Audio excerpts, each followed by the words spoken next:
Dans un souci de modernisation et d'accessibilité à l'information gouvernementale, nous inaugurons aujourd'hui une nouvelle approche, plus interactive et simplifiée, pour vous informer des décisions prises en Conseil des ministres.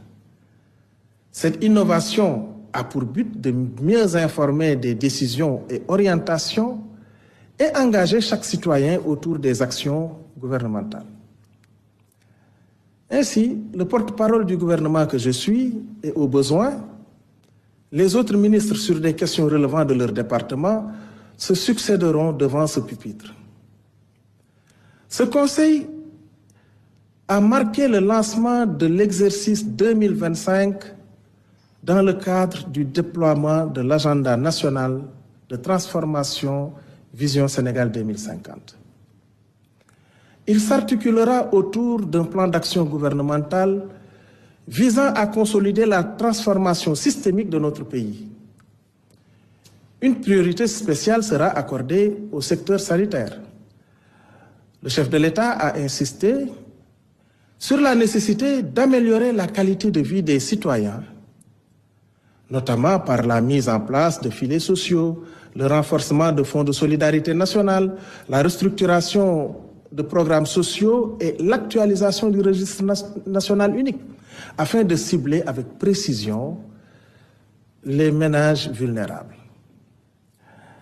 Dans le cadre de la pacification et de la stabilisation du climat social, un nouveau pacte social sera conclu avec les centrales syndicales et les organisations d'employeurs avant le 1er mai.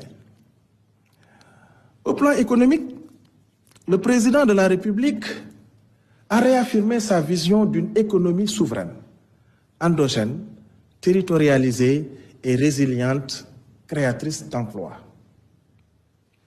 Ainsi, une importance capitale est accordée à la finalisation du projet de loi sur la souveraineté économique destiné à protéger les secteurs stratégiques tels que le pétrole et le gaz et à renforcer les intérêts des entreprises nationales, particulièrement dans le secteur privé.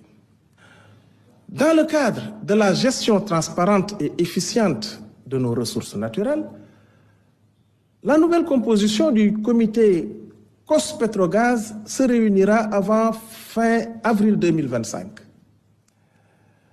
Le développement économique régional, quant à lui, se fera par la mise en valeur des pôles territoires de manière à maximiser leur potentiel d'emploi à travers des projets structurants. Notre objectif est de faire passer la part de Dakar dans le PIB national de 46% à 29% d'ici 2050.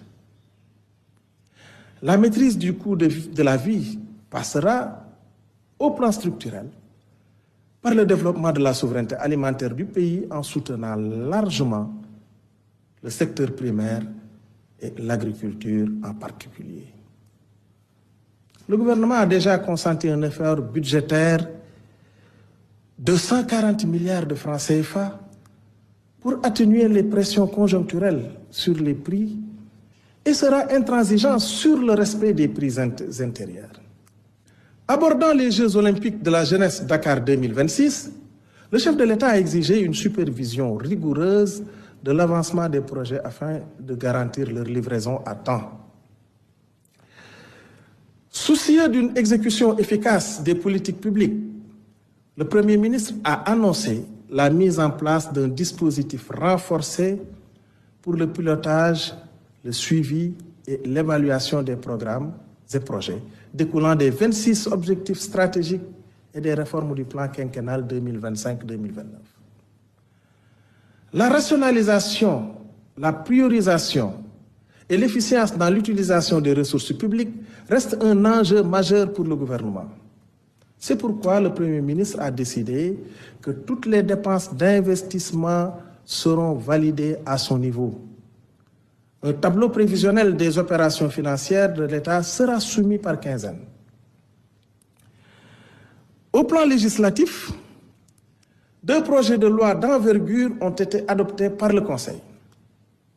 D'abord, le projet de loi portant réglementation de la microfinance en application des directives de l'UEMOA. Ce texte consolide la gouvernance du système de microfinance, renforce la protection des épargnants, encourage l'inclusion financière, favorise la mobilisation de l'épargne nationale et intègre des innovations couvrant le champ de la finance islamique. Ensuite, le projet de loi portant réglementation bancaire qui internalise la loi uniforme relative à la réglementation bancaire dans les États membres de l'UEMOA. Il renforce la gouvernance globale du système bancaire, assure une meilleure cohérence de son cadre réglementaire et prévoit, au-delà de la supervision, la mise en place de dispositifs